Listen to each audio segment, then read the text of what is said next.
Hi friends, I hope you have a wonderful day, and this time I'm gonna be reacting to Ecuador Geography now. So yeah, let's dig into it.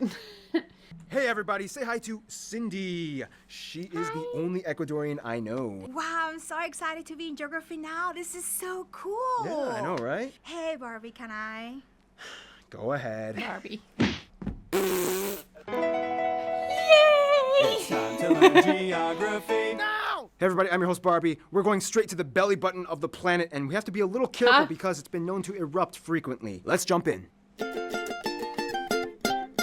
The República del Ecuador literally translates to the Republic of the Equator due to the fact that Ecuador beautifully straddles the center of the Earth. I mean, hypothetically speaking, if the Earth had rings, this is what the sky would look like in Ecuador. Ecuador is the smallest of the Andean highland countries located on the northwest coast of South America, bordered by Colombia and Peru, making one of the only two countries not touching Brazil in South America. The country is divided into 24 provinces, with the capital Quito located in the Andean highlands. Quito is interesting because it just acts as both the capital of the country and the capital of the Pichincha province. Pichincha. That sounds endearing. It sounds like something you would name a crab. It translates to the burning souls of 1,000 dragons. Really? Just joking. Oh. In addition to the inland domain, Ecuador also administers the world-famous Galapagos Islands, an archipelago of 19 islands about 900 kilometers west off the coast. We'll talk more about these in the next section. It's gonna get real good. The country has 11 international airports as well as several regional ones that fly to every other province. Yeah, we even have one that goes to Orellana in the middle of the Amazon. In the middle of the Amazon. Yeah, in the middle of the Amazon. Nice. People love Ecuador because it only spans about 660 kilometers. You can literally travel across the entire country from coast to mountains to the rainforest within about 8 hours. The furthest you can drive inland would be the 10 highway that ends at Tarapoa, a small town that ends in the middle of the Amazon. Otherwise, from here, the only way to go further is either by foot or by boat on the rivers that straddle the Peruvian border, or you could ride down the Rio Putumayo to the tri-point border with Peru and Colombia at the rarely used Huepi landing strip. Located on the Guayas River, the largest city is actually Guayaquil, which is where? I'm from. That's Cindy's the from coolest there. place. Yeah, it's awesome. Cindy, I have a question. In Guayaquil, is it true that you can find like iguanas everywhere, like in the streets and stuff like that? Or Yeah, you can actually find iguanas everywhere, and there is a park that is very famous that these iguanas have taken over. So every time you walk in, it's like full iguanas everywhere. Dang. One reason why the transport is limited in the east has to do with the intense terrain that makes up the country. And dude, this place is loaded with contrast. Let's see what's going on inside. Okay. But like, it's crazy iguanas everywhere. Ecuador is kind of like a mini Colombia and Venezuela in which you have the same general geographic regions. Cindy, tell them what they are. Okay, so we have 4 regions in Ecuador. They're called La Costa, which is like by the border, by the beach. We have La Sierra, where the Andes, the mountains are. El Oriente, which is the Amazon part of like the Ecuador. And then we have the Insular, which is Galapagos Islands. Each of these regions offers a radically distinct climate, elevation, biodiversity, and topography that deviates from the others. One thing for sure, though, is that Ecuador is home to one of the highest concentrations of volcanoes on the planet, both active and dormant. As it sits on Highest concentrations?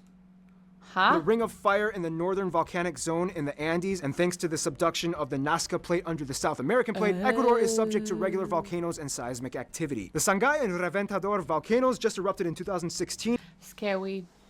And Cotopaxi, probably the most famous volcano in Ecuador, remains in a restless state. The Andes highlands are generally chillier, with steep, fertile valleys with farms and ranches irrigated with the snowmelt from the mountains. The coastal areas enjoy flatter land and beaches where people love to surf. The inland Amazonia region is heavily dense with plants and wildlife, making Ecuador the world's most biodiverse country per square kilometer on the planet. Gotta love the Amazon, always boosting your credentials. Hey Cindy, you've been to the Galapagos, right? Yes. What was it like? It's a really beautiful place. Just don't ever stop on sea lions. They'll bite you. They'll bite you.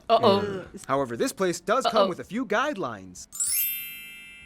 If you visit the Galapagos, though, just remember you are not allowed to touch any of the animals, but the animals are allowed to touch you if they want. And a lot of them actually do, since they've never experienced any real threat from humans. Penguins will literally just snuggle up to you. When it comes to resources, Okay, now I want to go. I want to see some penguins in real life. And not touch them, but like be friends with them.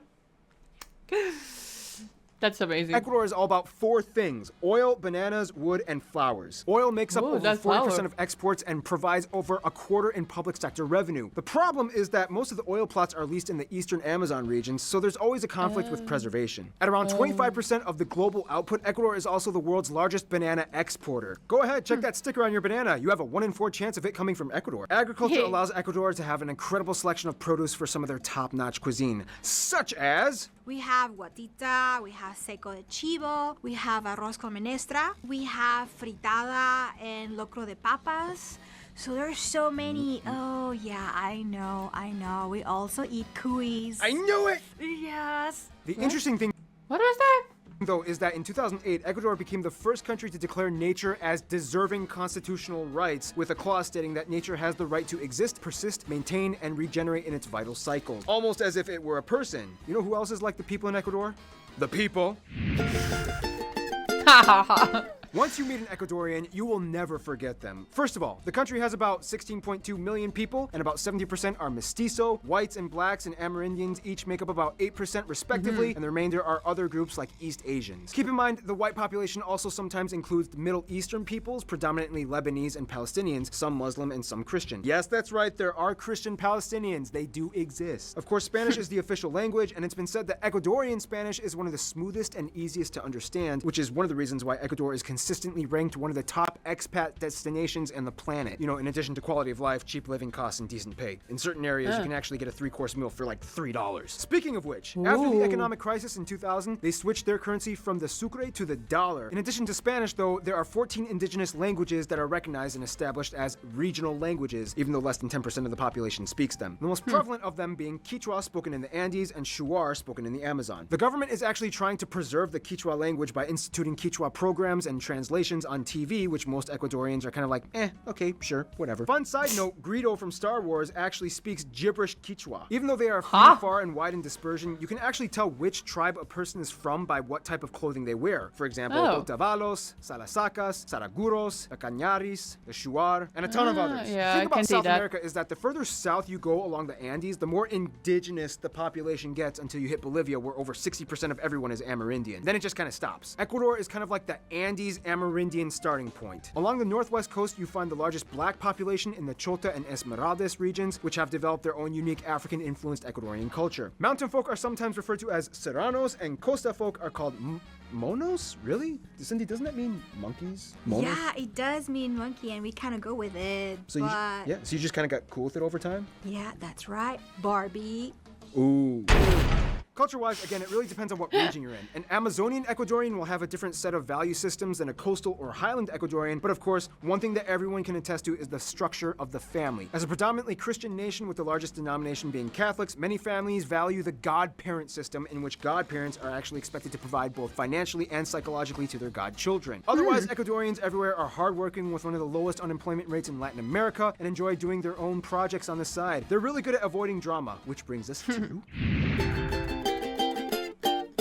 Like mentioned in the Colombia episode, Ecuador is like the entrepreneur little brother that kind of went off and created his own little company while the rest of the family was screaming and throwing plates at each other. Nonetheless, Ecuador has changed quite a bit in the past few decades. With the rise of the new president and semi-new wave socialist agendas, they soon became friends with Iran and are hence supporters of the Assad regime in Syria. The left-wing socialist politics by default also kind of makes them closer to the other countries that fall under the banner of new socialist governments like Venezuela and Cuba and Bolivia. They have a love-hate relationship with the US and Spain, since politically they have to kind of oppose capitalist imperialism, but at the same time, so much of their business and trade and tourism dollars come from these two countries. Hey, money talks. Nonetheless, like mentioned before, as part of the term I made up the Ecove Alliance, Ecuador's best friends would probably be the fraternal twin siblings Colombia and Venezuela. These three have gone through so much in the past few centuries in terms of alliances, battles against Spain, and independences. In conclusion, Alexander Humboldt summarized it quite beautifully when he said, "Ecuadorians are strange and unique beings. They sleep peacefully surrounded by roaring volcanoes, they live poor among incomparable riches, and they become happy listening to sad music." Would you say that fits Ecuador pretty well, Cindy? Yes, I think it does. Stay tuned. Egypt is coming up next. Hey, Geography. This was short. This was really short. But yeah, I can't imagine to live close to the volcanoes.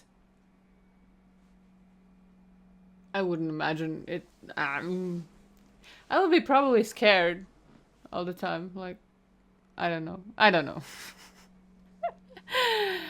But yeah, this felt so little. Can you tell me something more? That Barb's didn't say it or tell it to us. Yeah. Every food was looking good and kind of interesting. That last one, what it was on the plate. What was the animal? So yeah, thank you for suggesting, and hopefully you did enjoy this video, and if you did, please consider to leave a like and subscribe, and yeah, take care. Bye.